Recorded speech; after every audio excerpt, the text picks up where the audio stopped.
Nah, biasanya ini insomnia itu terjadi secara kronis, dan ini biasanya disebabkan oleh ada gangguan lain yang melatar belakangnya. Bisa gangguan psikis, contohnya. Halo teman bicara, saya Dr. Diki. Mari kita bicara mental. Kenali dan pegang kendali.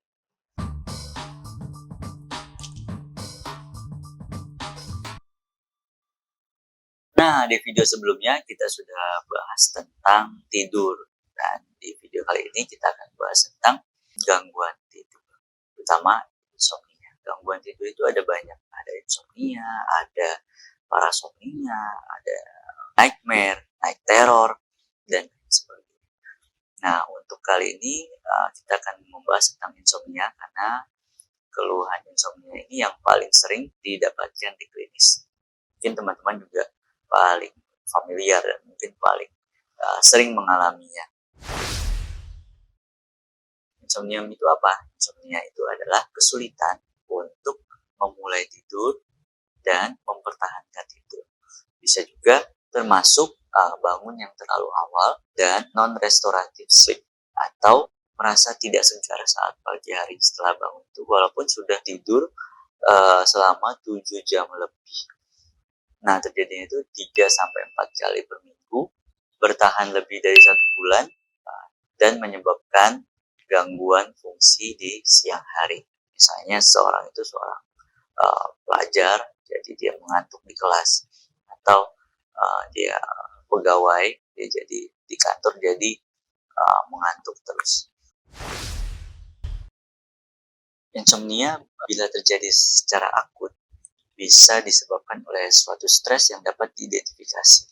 Misalnya akan menghadapi ujian atau menghadapi rapat penting, bertemu dengan seseorang yang mungkin membuat kita jadi berdebar dan lain sebagainya.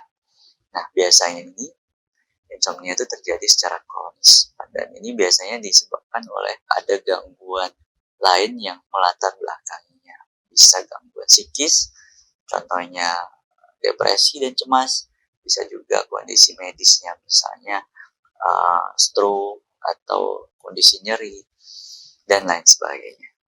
Dan bisa juga akibat penyalahgunaan zat dan alkohol. Dalam beberapa kasus, insomnia ini tidak dapat ditemukan penyebabnya atau idiopatik. Nah, mengapa seseorang ini bisa mengalami insomnia? Untuk itu kita harus mengetahui 3 faktor, yaitu faktor predisposing atau faktor risiko, faktor precipitating atau pencetus, dan faktor perpetuating atau faktor yang memperberat. Setiap individu mempunyai thresholdnya atau nilai ambangnya, nilai ambang insomnia. Bila sudah melewati nilai thresholdnya tersebut, maka seseorang mengalami insomnia.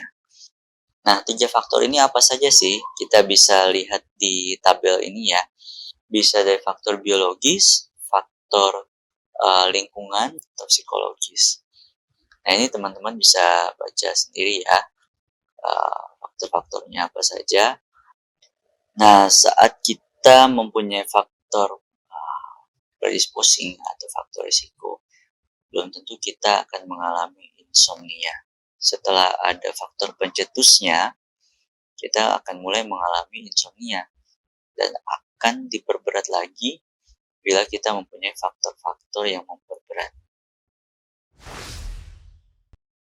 Nah, bila kita sudah mengalami insomnia, lalu apa yang harus kita lakukan?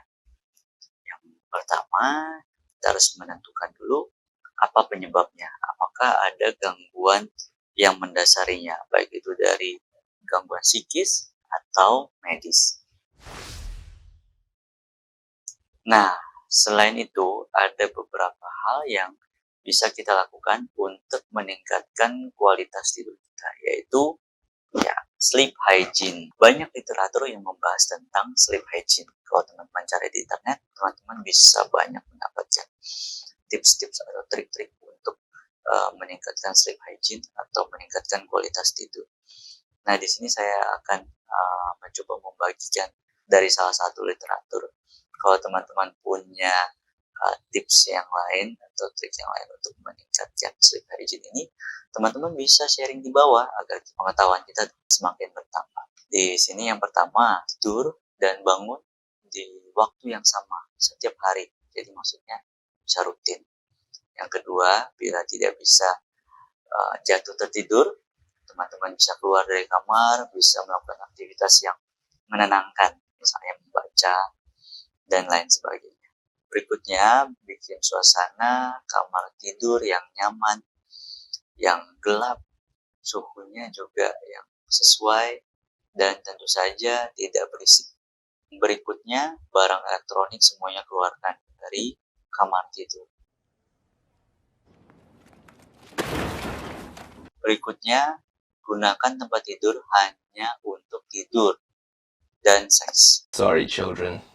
Terus, yang keenam, berolahraga atau aktivitas fisik di siang hari atau sore hari. Bisa membantu kita tertidur di malam hari.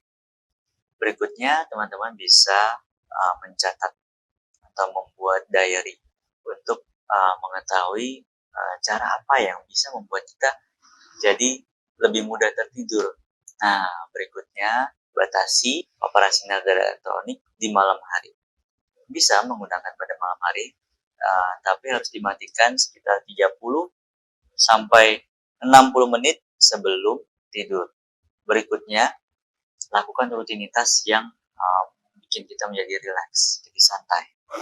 Kemudian, jangan makan yang terlalu banyak sebelum tidur. Kalau lapar, teman-teman bisa makan makanan ringan tapi yang sehat tentunya. Terus, hindari kafein di sore atau malam hari. Hindari juga konsumsi alkohol dan rokok sebelum tidur. Dan tips yang terakhir, kurangi minum sebelum tidur karena perasaan ingin buang air kecil bisa mengganggu tidur kita.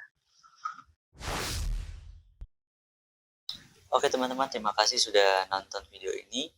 Bila teman-teman merasa video ini bermanfaat, teman-teman bisa like, subscribe, dan share video ini agar lebih banyak lagi teman-teman yang merasakan manfaatnya.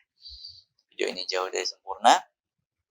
Bila teman-teman tidak setuju atau punya kritik atau saran, teman-teman bisa tulis di kolom komentar di bawah.